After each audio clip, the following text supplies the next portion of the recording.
Hello and welcome to Conversations with Dr. Greer. This is Dr. Stephen Greer. I'm the founder of DSETI and the Disclosure Project and SeriousDisclosure.com.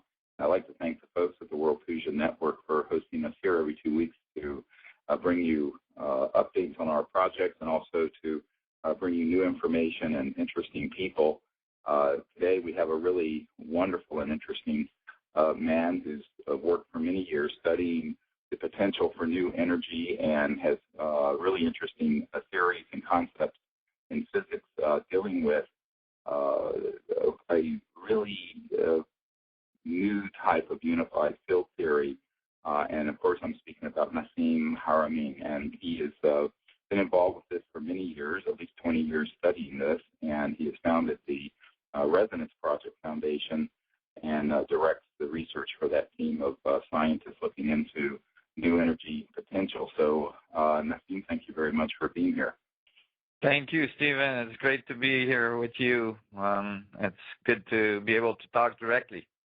Yes, indeed. Well, we've often kind of crossed paths. You've been in my hometown of Charlottesville when I was somewhere in Europe, and now we can do this. So I appreciate the opportunity and you taking your time. And I guess my first thing that I'd like to have you explain to folks is, in lay terms, understanding most people listening are not physicists, but your understanding of the potential for so-called over-unity and new energy technology and how those systems might work and where that energy is coming from.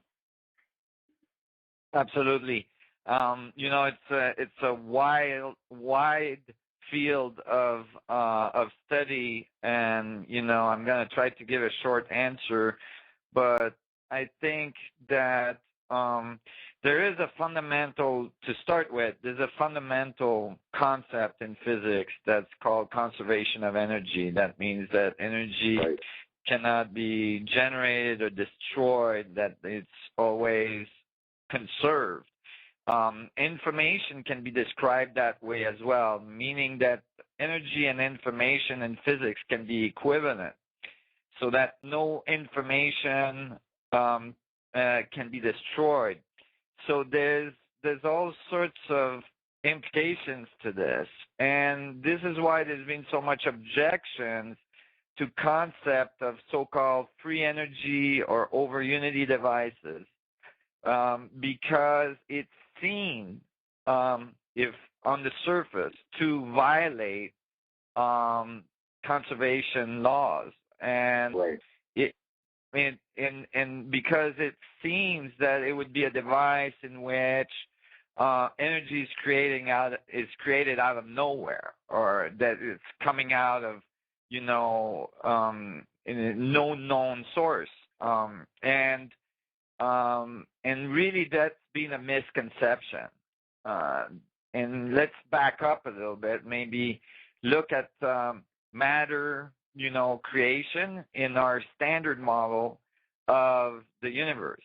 In the current model of the universe, for instance, we have like a concept that there was a big bang, a big explosion, and that all matter came out of it and expanded from there into the universe we see today. The thing is that if you actually follow that model back all the way in time, all the way back to the Big Bang, you still don't have a source for the energy that produced that first event. Correct. So that's right. So even in the standard model, there's a violation of conservation right there. And to me, from early on, looking, at, and I'm talking when I was an adolescent and going through physics class and chemistry class, looking at matter, looking at atoms, looking at the structure that we call the material world, it seemed odd to me right from the beginning that the stuff that we call the material world the dense stuff all around us is actually made of 99.9999999% space.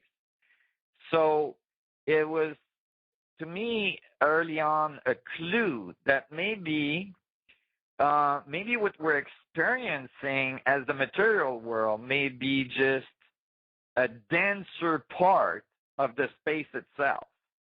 Right.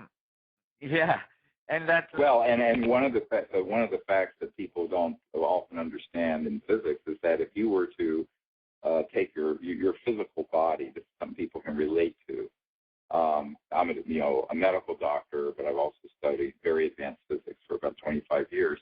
What you find is that if you were to take all the space out of the interatomic and intermolecular, what we call matter, the parts of atoms that are solid matter that has mass, and you collapse it into a piece of solid matter, it would, your body, and I'm a 6'4", 225-pound guy, my body would fit on the tip of a pin. It would be a little speck, and all the rest. So as you're looking at yourself, everyone listening, all the rest of you is quote unquote empty space, except as Nikola Tesla and Professor Dirac and others said, it's not empty space. It's a field of infinite energy, and even now the mainstream physicists are talking about the Higgs field and the Higgs boson and dark energy and dark matter. That's 98% of the cosmos that they're now beginning to realize. So in reality, one generation's physics is the next generation's kind of mythology, because it's really changing very rapidly. Absolutely. And this is where I was getting at, is that all that, if we start to think of space defining matter instead of matter defining space, then we start to realize, okay, then the concept of the Big Bang starts to make sense, because all of a sudden you can conserve the energy, meaning the energy that produced the Big Bang came from the vacuum or the space prior to the bang. And that would mean that there is most likely continuous Big Bangs out there, but that's a whole other story. So this is where I was coming from early on. And then I realized that in quantum theory, that had already been found, meaning that when it's actually in quantum field theory, which is a little extension of quantum theory that was necessary to account for many things we observe at the atomic level. In quantum field theory, when they tried to figure out how to quantize or how to make little packets of energy, like the photons for the electromagnetic field, when they defined the photons, which involve Einstein and the photoelectric effect, and this is actually how he got the Nobel Prize, you actually have an issue because you end up quantizing the space itself. Like the vacuum ends up quantized, and when you calculate how much of these little packets of energy are in the space itself at the atomic level, the number is enormous. It's non-trivial. In fact, the first equations in quantum field theory that tried to describe the vacuum energy, or how much energy is in the vacuum, ended up showing that the vacuum would have infinite amount of energy. Right. Then, and so it was non-trivial. They couldn't live with an infinitely dense vacuum, so they tried to find a way to cut the number or renormalize it, and they used the Planck length. The Planck length is a constant. The Planck constant is a constant that defines the smallest vibration the electromagnetic field can generate, which would be a little photon going through itself. And that little vibration would be the smallest quanta of the vacuum energy. And when they calculated how many of these little quantas of energy, and I want to give you a visual there. It's so small that if I grew a little Planck length so that it was a grain of sand on the end of my little finger, then the proton, which is already teeny little thing in the middle of the atom, would be from here to Alpha Centaurus. So, this little Planck vibration is very, very tiny. When they calculate how many of those there is in a centimeter cube of space, the value is 10 to the 93 grams per centimeter cube, which is like some 30 or 39 orders of magnitude more dense than the whole universe in a centimeter cube of space. So it's really a lot of energy. Yeah, it's an incredible amount, and that's why experimentally people going back a very long time to the late 1800s, using, importantly, various voltages and resonances, were able to observe a so-called increase or excess in energy from some of these systems. And, of course, it's well thought of now, and in fact, it's pretty certain that towards the end of his life, the head of the Lockheed Skunk Works, Ben Rich, and actually this is mentioned in the film Sirius that has just come out, that folks can see at SiriusDisclosure.com. In that, an IBM executive who had been at a meeting with him said that he said that basically the equations are wrong, and that the Maxwell equations were originally correct and they got altered. But the reality is that the electromagnetic field can be used to create a vector into what some have called the zero-point energy field and the quantum vacuum, where you tap into this incredible amount of energy, where you're now generating energy not from burning oil or gas or coal or exploding, having fission happen, which is splitting an atom and having a nuclear power plant or a bomb, but you're doing it by creating a vector through various resonant field frequencies and voltages that create a pointing vector and an opening into that volume of space. And we're not talking outer space, we're just talking space wherever you may be sitting. And that it's an enormous amount. And one of the things that most people don't realize also is that this so-called zero-point energy field was described decades ago, and the Casimir effect and others. And of course, Professor Dirac, and a lot of this information is on our website at SiriusDisclosure.com. If you click on the Orion Project and the New Energy papers, where they're highly referenced. And what's interesting is that, here we are, 120 or 30 years after Maxwell and Faraday and for that matter, Tesla in his early work, still, digging up coal and sucking oil out of the ground and burning it like Neanderthals, burning something. So it's really a fascinating thing, because a lot of these concepts, which sound really futuristic to a lot of people, aren't. It's sort of back to the future in the sense that, there have been these sort of breakthroughs and evidences and proofs that are in mainstream physics, actually, that have been around for 50 to 100 years. That's right.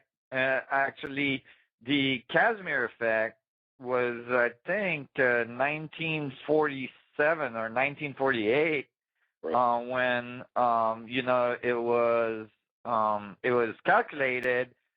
The thing is that they couldn't get the experiment done at the time because they didn't have the technology to get mirrors or plates with the precision necessary to do the test. But I think it was in the late 80s, early 90s that the first Casimir effect experiments were successful and showing exactly what Casimir had calculated in 47. Showing that if you created a little bit of a gradient, a little bit of a differential between the energy of the vacuum between two plates very, very close together, and the vacuum energy that would be on the outside of the plates, like the long wavelengths of the vacuum, wouldn't be able to get between the plates, so there'd be a difference, a little gradient. Then the plates get pushed together mechanically. So we've actually been able to measure mechanical action from the vacuum itself, from what we think of as empty space. And then just recently, in the last few years, they've been able to reproduce the plates electronically using squids and things like that, and actually being able to extract microwave photons, literally, photons directly out of the vacuum that way. So we're seeing very significant physical effect from this energy, and we know it's there. At this point, we know it's there. There was a lot of debate about it early on because the number was so large. Most physicists tended to ignore it. In fact, most students in physics were not even aware of this energy potential in the vacuum. It was typically skipped over in classes. And in some of the papers I've written, I use this number in the paper, and I ended up getting hate mail from a bunch of professors out there, professors in physics, saying, "Where did you get that paper? Where did you get that number? And it's incorrect." And I would send them the link to the Wikipedia page, and it's like, no, this is a fundamental number necessary in quantum field theory, and actually, it's at the base of, because this vacuum energy potential is actually at the base of spontaneous emission of the electrons, so it's necessary for us to be able to describe the mechanisms, the dynamics we see when an electron go from one orbital to the other and so on. So it is fundamental to quantum theory and to what we observe. It's not something completely outside of, science as we know it, or physics as we know it. And that may not have been so clear for many researchers out there, just because, as I was saying, the norm energy potential was so uncomfortable for the scientific community for so long that it was basically put in a closet and forgotten. And now it's reemerging. Well, it is reemerging, and it's interesting because no physicist today would have a problem understanding that a few kilograms of plutonium compressed together and detonated could completely destroy the city of Hiroshima, which happened in August of 1945. And yet, if to someone, say, 100 years earlier, if you'd shown them a lump of uranium or plutonium or whatever and said this has enough energy in it to completely level a city like Hiroshima, they would have said you were out of your mind. So, but in this case, it's even more fundamental than that the studies that have been done on the subatomic level, where they start talking about quarks, and that in reality, these subatomic particles that make up the atoms are actually, in a sense, phasing resonantly and fluxing in and out of this pluripotent field. And that all of matter, and in fact space-time, is emerging from this sort of field and has a architecture and structure to it. And experimentally, there have been people who've been working in the field of electromagnetic energy for over 100 years who have observed this effect in various ways. And unfortunately, it always ends up being debunked by people who are saying that, well, that's not possible because it's violating the second law of thermodynamics and you have to have conservation of energy. But what they're not remembering is this vast field of energy for which there is empirical proof of existing. And so there's a disconnect. And this,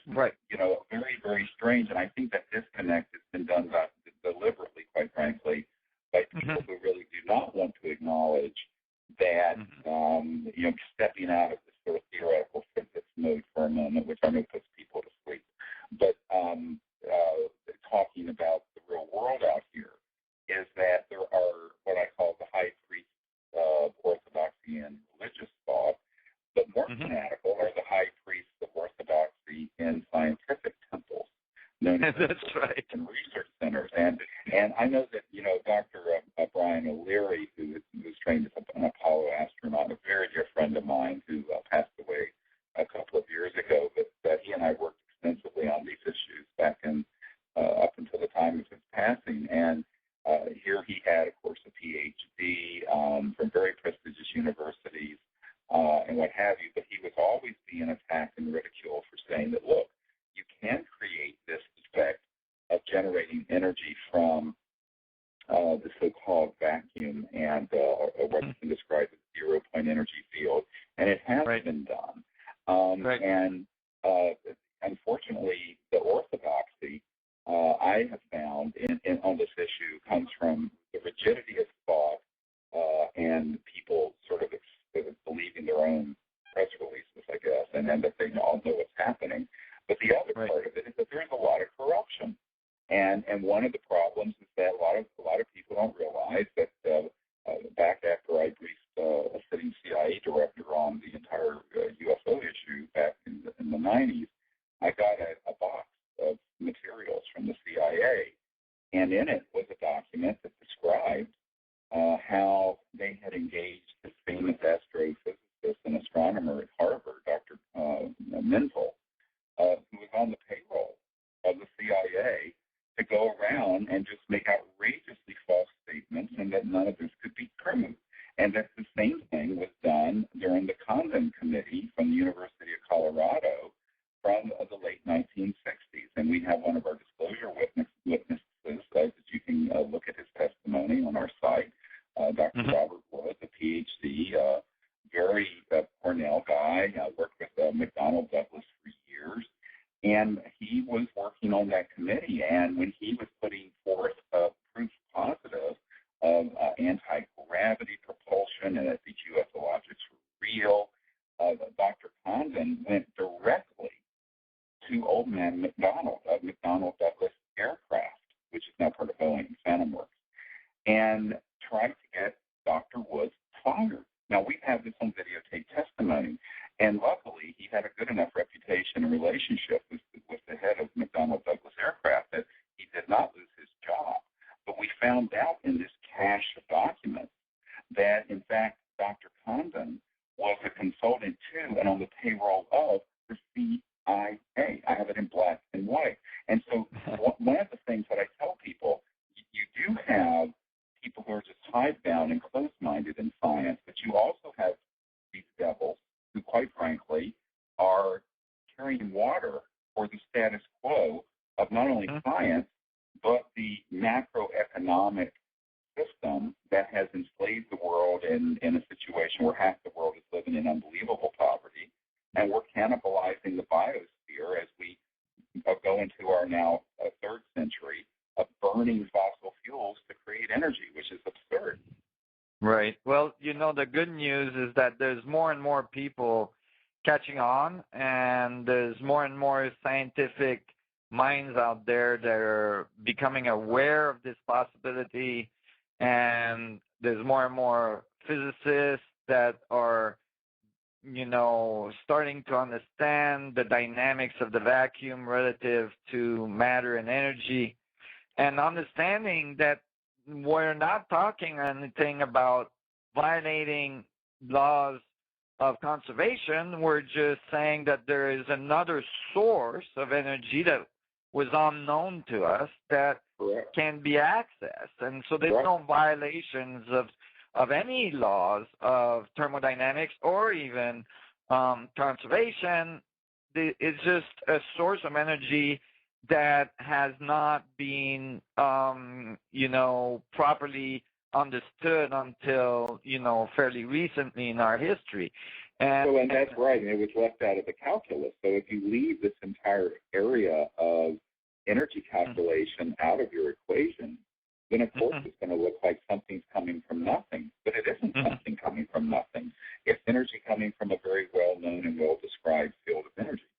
Exactly. And actually, as I show in this latest paper I've published, every single atom, every single proton out there that makes up the atoms we see every day is actually most likely tapping into that field, and that's what we call the material world. And so that, these so-called over-unity devices are everywhere around us. We call it the reality we live in.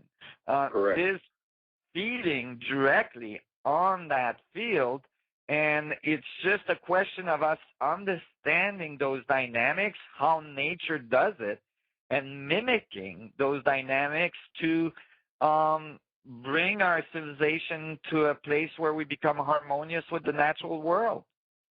Right, and one of the things I've always pointed out is that let's say you believe in the Big Bang theory as it's even presented. Well, the original hydrogen atoms that resulted from that event that they now think is in the order of 13 to 15 billion years ago, those atoms are still running. What are they running on? Okay, That's right. What's running the orbits and the protons and so what is running that?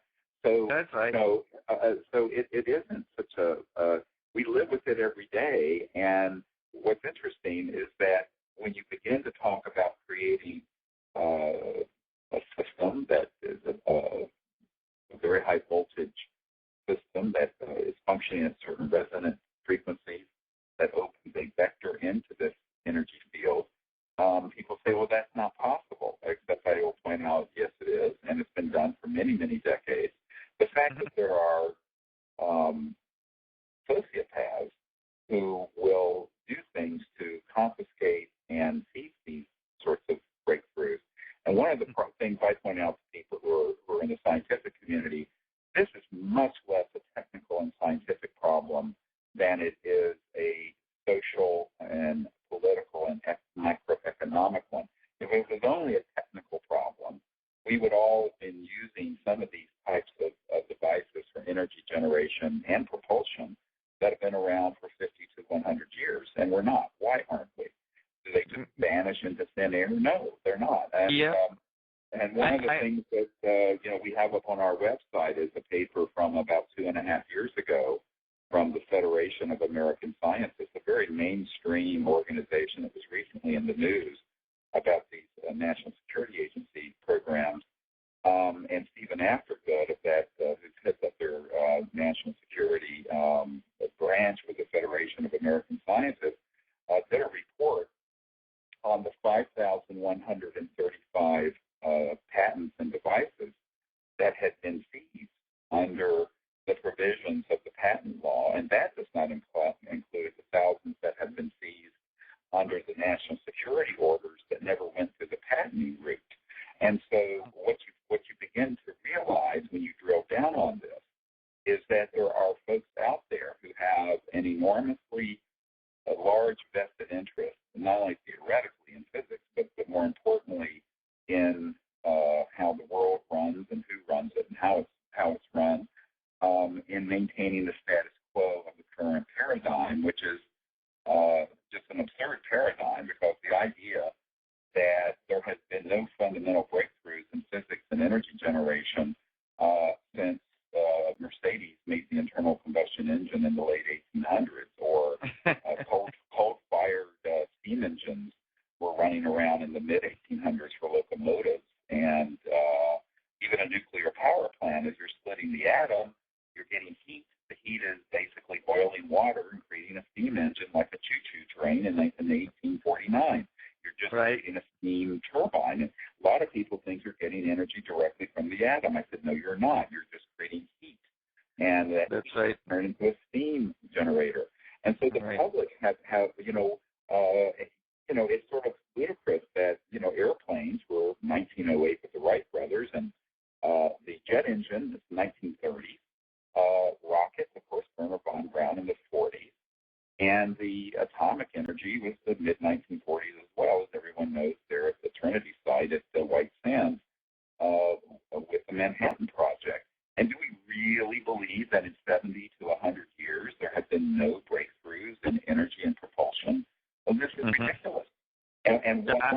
one of the problems I always run into is when I deal with someone at the National Science Foundation, or actually yesterday I was speaking to a man who works with all the senior government officials in Australia and other countries organizing educational programs for them, is that there's this huge gap between what actually is already in existence and has been proven and what even very well-educated people know about. And that gap needs to be closed very quickly if we're going to survive as a civilization.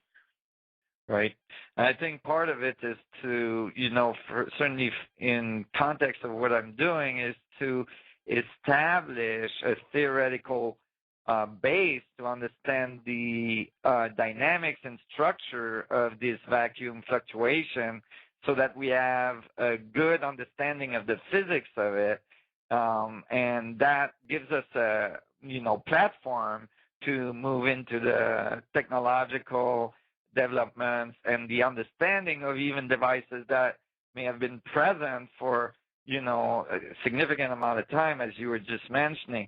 I even, think of this agenda going back all the way to the Platonic,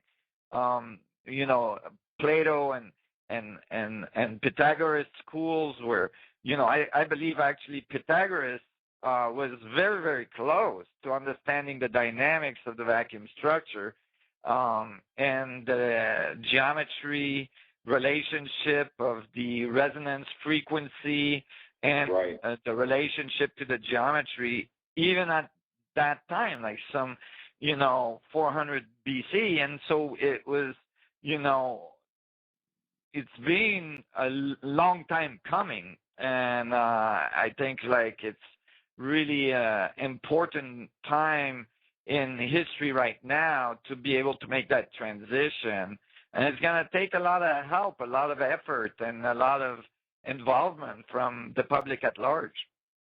Yeah, and that's the key thing, is the public at large. And that's what I've been trying to organize for a few years, is they have to understand that this is a legitimate area of science and energy research, and the support for it that simply is not going to come out of academia and government.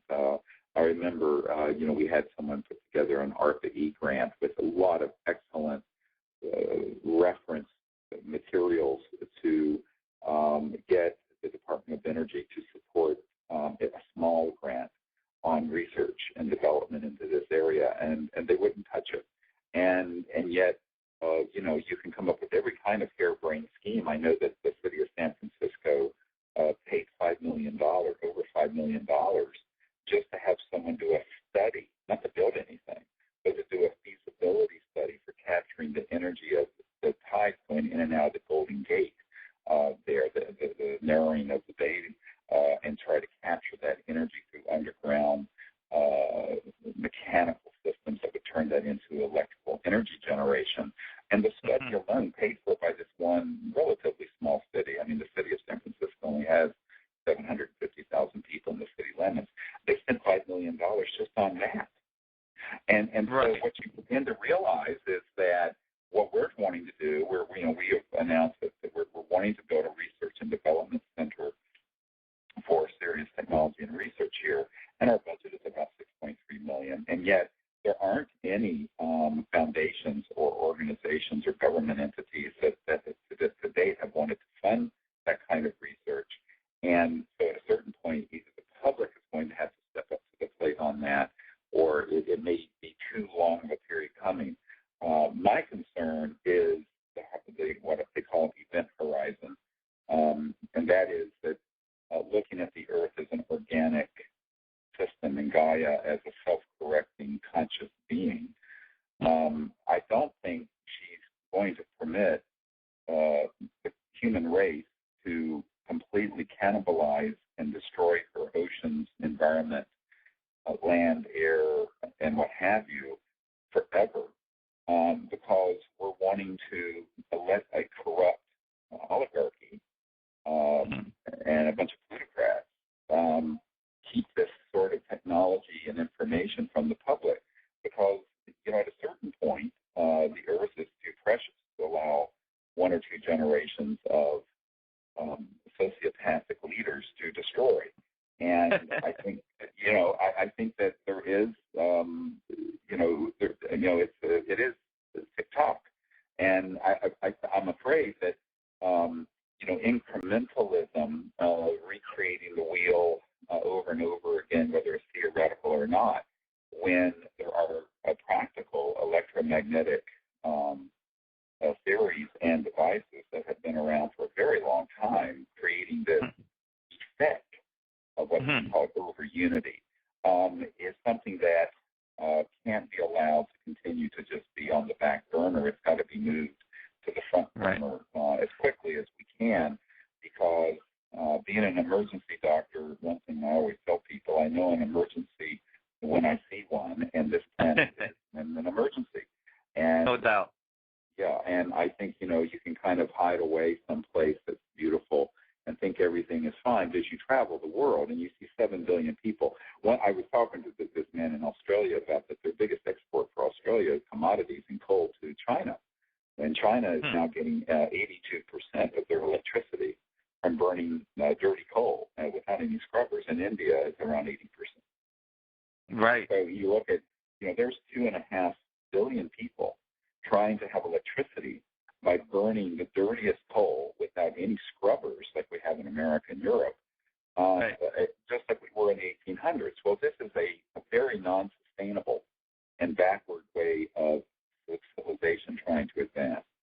Yeah, and it's not going to go away, and it's not going to get better. I mean, more and more countries, from the third world is going to have more and more power, have the 2-car garage and, the white picket fence. And it's, they're going to demand more and more energy, air conditioning systems, and so on.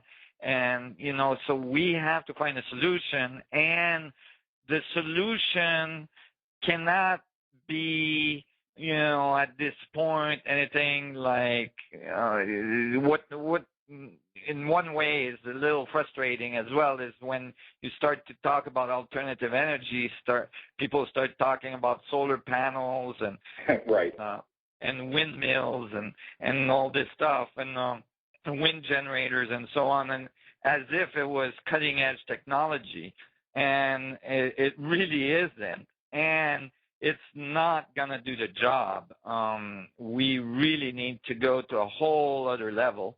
And that whole other level implies as well, advanced gravitational technologies and so on, because if you think of it, and I know, you can extrapolate your vision to that level from what you do, if you think of it universally, if you think of civilizations in the universe out there, let's say any other planet out there with people on it, no matter how big the planet is, no matter how much resources there is there, eventually the people that live there are going to have to be able to move past their planetary body. They're going to have to expand past the surface of their planet, because resources on the surface are limited.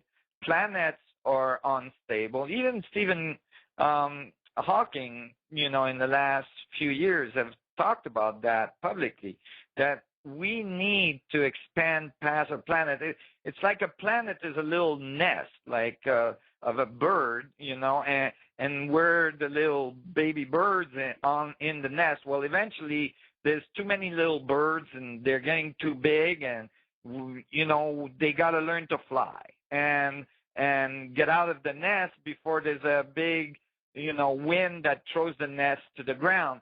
And I think we've been floating in grace for a very long time. Our planet has been quite stable for a long time.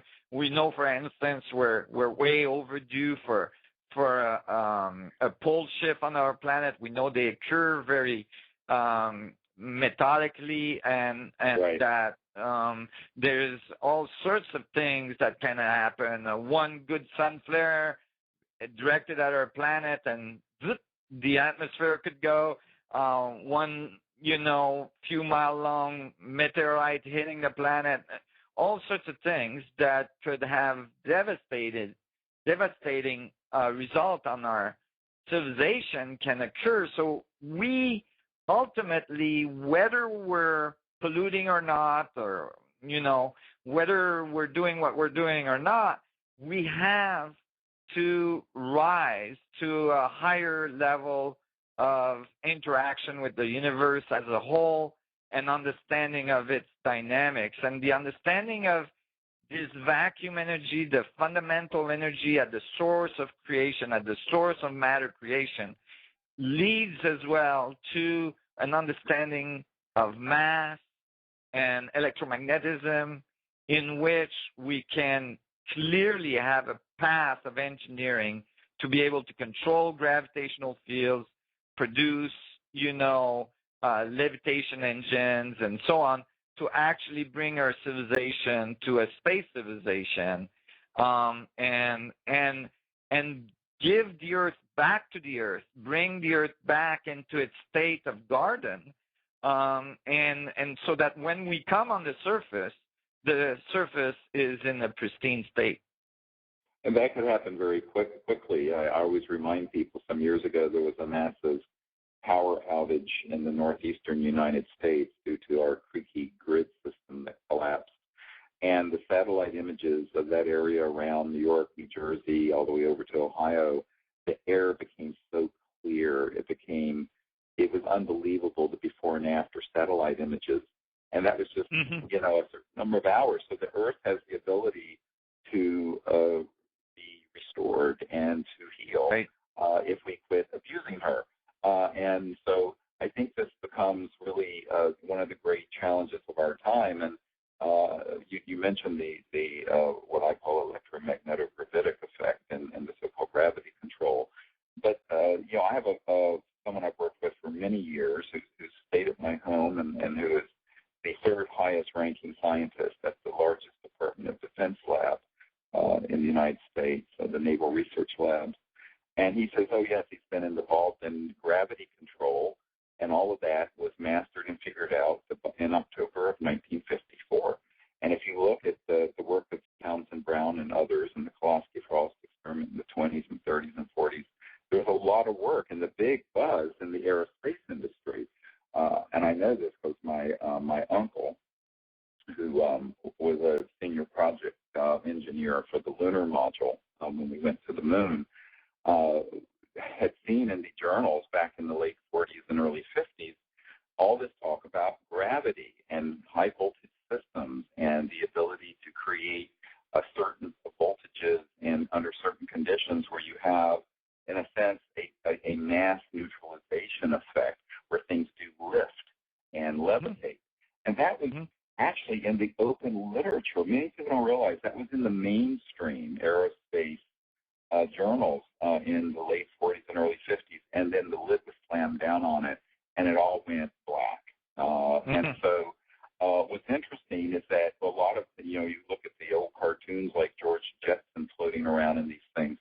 Well, when those cartoons came out, the reality is we already had them in classified programs. And one of the senior science guys at the CIA is a man I know very well, and we've talked about this. And one of the really crazy things about our society is that these ideas are not just in the theoretical realm. The laws of the universe are universal, and not only have other civilizations found them and have been able to travel trans-dimensionally beyond the speed of light by dropping out of linear space-time. That's another whole discussion, and arriving here. That's how the ET civilizations do go through interstellar distances.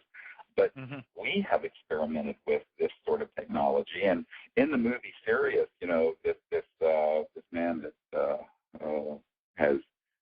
had met Ben Rich, the head of the Lockheed Skunk Works, super secret Lockheed Martin operations up in the high desert of California, said that Ben Rich, in his presentation, showed this disc shooting off into space. It was one of ours. And he said, and then afterwards, in some discussions, he says, we already have the technology technologies to take ET home, meaning interstellar. But of course, all these classified technologies, which we paid for, I mean, this is where when Donald Rumsfeld, the Secretary of Defense for George W. Bush, said there's $2.3 trillion that is unaccounted for in the Department of Defense budget over the last number of years, this is where it's gone. And so we need sort of a peace dividend where the science and technology and energy systems that have already been studied, so that we don't have to start at zero and recreate the wheel, because in reality there's been 100 years of people who have done some very elegant work in high energy physics and in electromagnetic field studies and high voltage resonant fields that create this over unity effect for energy generation and gravity control. That's been done, and here we are still living sort of almost like cavemen relative to where we should be. And this Right. is the hard thing for people to understand. I know that so many people I meet with today. I'm in Washington D.C. And you know, I meet with so many people who have no knowledge of this that it sounds terribly futuristic and unbelievable. Right. And I just tell people that it's only futuristic because it's been deliberately kept hidden. But it doesn't mean at all that it's something new, and that it's really been around for quite some time. Yeah, I always give the example to people about, you know, if you went to that region where the Wright brothers flew the first plane just before they did so, and told people there, well, you know, these guys are going to show up with this huge device that has like motors on it and all this, and just by pushing the air over the wings of that device, the lift of the air is going to actually bring the whole thing up in the air. You know, the people there would have thought I was crazy and that couldn't be done. And in fact, at the time, there was a flurry of papers published in physics in peer-reviewed journals all around the world demonstrating unequivocally, mathematically, that such a thing could not be done. And, you know, and it actually took some 3 years before the physics community stopped saying that the Wright brothers device was a hoax after they had done the first flight. So it really, you know, changed things very dramatically when it occurred, and it's really something similar that we are on the verge of at this point, where something that seemed that it could not be done or that it would be very, very far in the future could occur, in fact, will occur, I believe, very shortly, and is going to change our world and the way we interact with it, the way we think of ourselves even in the world.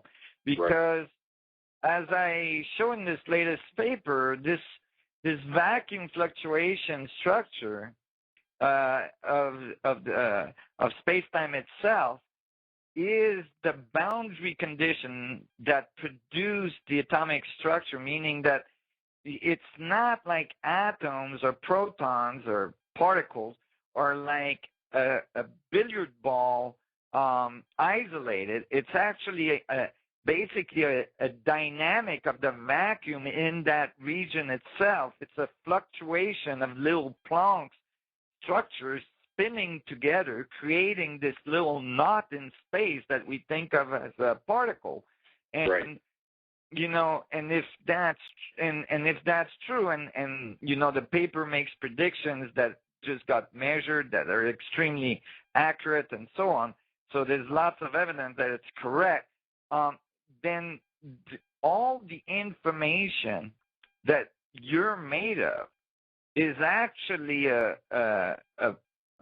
true port or a connection to this energy vacuum fluctuation. So even the fact that biology eventually leads to self-aware beings like us, is an emergence of the information network that's occurring at the vacuum structure level. And so our understanding of ourselves in the universe fundamentally changes, and the technology we use brings us to a whole new level of interaction. Well, and that's ultimately all of this area of physics are leading to what Goswami and others have talked about, the self-aware universe, or the quantum conscious hologram that is the cosmos. And I know that, I knew Dr. John at Princeton, who was the professor emeritus who did the Princeton Engineering Anomalies Research Lab, where he showed that people putting their thought and awareness in an intense and directed way on random number generators could alter the outcome of those random number generators. And studies have been done on with photons, where consciousness and thought, and you begin to realize that conscious field mind itself, as well as Erwin Schrödinger said, that the total number of minds in the cosmos is one. It's a singularity, and that in reality, every individual is sort of an aperture, an opening in that unbounded mind. And this is why, for example, remote viewing does work. And our contact protocols, the 5 initiative, where we train people in meditation or remote viewing and using coherent thought to make contact with interstellar transdimensional civilizations, does work. The reason it does is that consciousness is, in a sense, the ultimate unified field, and is in a non-local field. It's not contained and limited by space-time linearity, but is the epitome of non-locality. And and so that is, to me, what's really quite fascinating, is that this whole area of physics that deal with energy generation and gravity control and interstellar and transdimensional travel begins to also emerge into this concept of awareness and mind. And what's been known in the Vedas and other ancient teachings for thousands of years, and that is that the conscious mind within every single individual is, in reality, a singularity that's not visible and is omnipresent. Right. This never got so clear for me when I started to, calculate the amount of this energy fluctuation of the information in the vacuum inside the event horizon, or the surface of a proton. Like, I was calculating how much of these little fluctuation Planck oscillators were present inside a proton, and calculating their mass in terms of energy due to E equals mc squared. And when I made the calculation, it came out 10 to the 55 grams, which just happens to be the mass of the universe. It completely blew my mind, because it actually clearly demonstrated that in terms of information, vacuum fluctuation inside the proton, all other protons in the universe are represented in each and every proton, meaning that all of them are part of this network Planck wormhole grid or structure that makes up our universe, where information flow holographically through the whole system to create what we call mass, energy, gravity, and so on. And it showed me that the system is completely interactive with itself. And it's a remarkable thing. And when and you think, wow, this is unreasonable. He's talking about all the information in the universe inside a proton. But the fact is that using those equations, then I was able to show that the interaction of the information produced the exact mass of the proton, the exact radius of the proton, the exact gravitational field, the confining force. I mean, it started to explain many, many things in physics, and very, very accurately. So, it's very, very convincing that this is actually how it works. It is a network of information across the whole thing. And so it starts to, as you were saying, being able to explain, like, why could you be able to remote view a location that's hundreds or thousands of miles away from you? Well, if all the information is present in every point in space, then and you're part of this structure, then you should be able to access that. And all of a sudden, we have a mechanism to explain these phenomena so that they're not just like some odd things that occurs or some paranormal thing. They're actually normal things due to the way the physics and the universe itself works. Right, and this is another point that, every point in space and time is immediately connected to every other point in space in the universe, and any other point in space and time through this non-local organizing effect of consciousness. And that's something that has actually been proven and shown experimentally. And it explains many of the things. And I agree with you very much. I really abhor the term paranormal. There's nothing para about it. It's very normal. And right. I was talking to a man that I know who did a ethnography of the sleep time experience of the Aboriginals of Australia. And he was telling me how for the people who were in that culture and had not been overly westernized, it was completely normal to be able to be in a meditative or in the dream state and to see remote places and converse with people.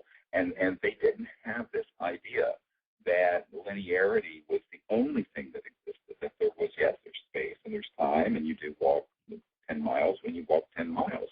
However, right.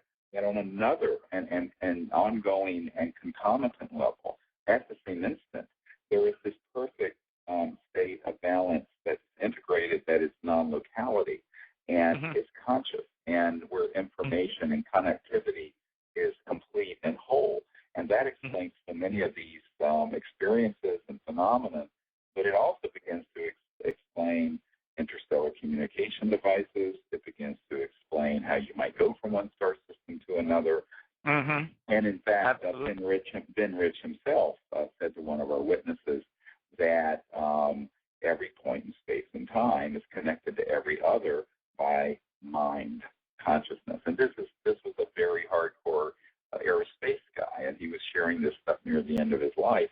But what's fascinating is that this is, to me, the exciting education and knowledge that will be coming forward to our people and on this planet in the coming years and decades. And much of it was known a very long time ago. I point out to people that where my country home is in Virginia, which is near Thomas Jefferson's Monticello, I can see from my house Swananoa, where Dr. Walter Russell was, who had mentored Nikola Tesla, had his Swananoa Institute, and over 100 years ago. And he wrote a book called The Universal One, where these concepts were. And so I point out to people that whether you're talking that era or the ancient Vedas, and there's a wonderful Sufi saying that says, thinkest thyself a puny form when within the universe is folded. And it's a rhetorical question, but that in fact within each of us and within all things and all places, the entirety of the cosmos is actually enfolded, and through non-locality and consciousness is accessible and can be experienced. It's a fantastic realization. So it's sort of enlightened physics as I look at it. Right. And, for people out there, it's not only in the context of alternative research or experiment that we find these things. For instance, the Bell experiment and entanglement have been there for a very long time in standard physics, showing that, Einstein called it spooky action at a distance, showing that you can have two photons, hundreds and thousands or across the universe from each other, and if you change the polarity of one of the photon, if they came out of the same atom, the other one will change its polarity to match the polarization change that you made on the initial photon. It doesn't matter how far it is from the coordinates of the photon you're modifying. And so there is and these experiments have been verified multiple times and so on. So it's there. We know it's there, and it's just not being put in the context of a whole overarching understanding of the dynamics of the universe and creation and gravitation and mass and so on. Snippets are there, and it's like a puzzle that has not been put together yet. Like, many of the pieces are already there, and they're there in ancient civilization. They're there in more modern times. They're there in the physics and the chemistry, in the social studies, and so on. And when you start putting the puzzle together, this incredible picture emerge, and it's telling us that the universe is highly connected, and that everything is created with high level of coherency. You can see it in the biological evolution. You can see the incredible complexity and coherency that emerge from material like fundamental fluids like water and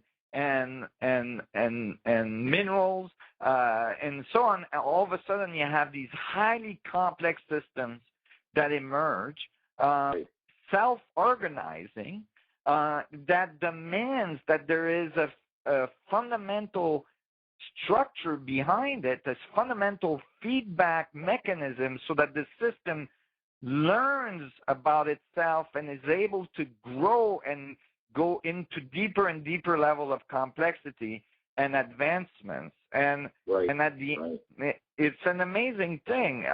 It's remarkable, and it all works together. And this is one thing we have a tendency to do in science, is that we separate fields of expertise and we put them in boxes, and typically these fields don't talk to each other very well, and so the picture is fragmented and the pieces of the puzzle stay separated. And this is the time where we have to put them together to transform our understanding. Yes, it is the time of coming together. Well, our time is up. It's gone by so quickly, and I really appreciate your sharing your perspective and knowledge and wisdom on this, Nassim. If you want to, would you like to give people a website where people can see what you're doing and learn about your work? Absolutely. Yes, people can go to the resonance.is. Resonance is.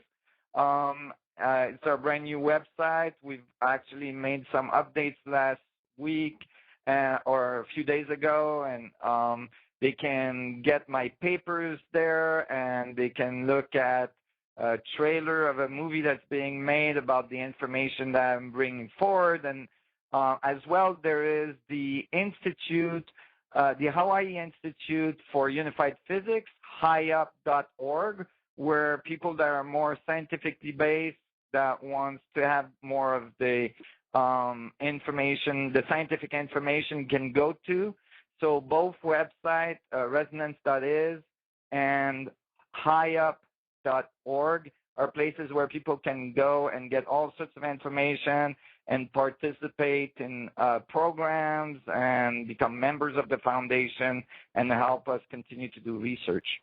Well, thank you so much. And those of you wanting to see the film Sirius can do so at SiriusDisclosure.com. The DVD is also available now at the website. And look forward to speaking with all of you again in another 2 weeks. And I'd like to thank the great people at the World Puja Network for hosting us here every 2 weeks. And again, Nassim, thank you so much for being here with me today. I appreciate very much you having me, and I look forward to the next time. All right. Bye-bye. Bye.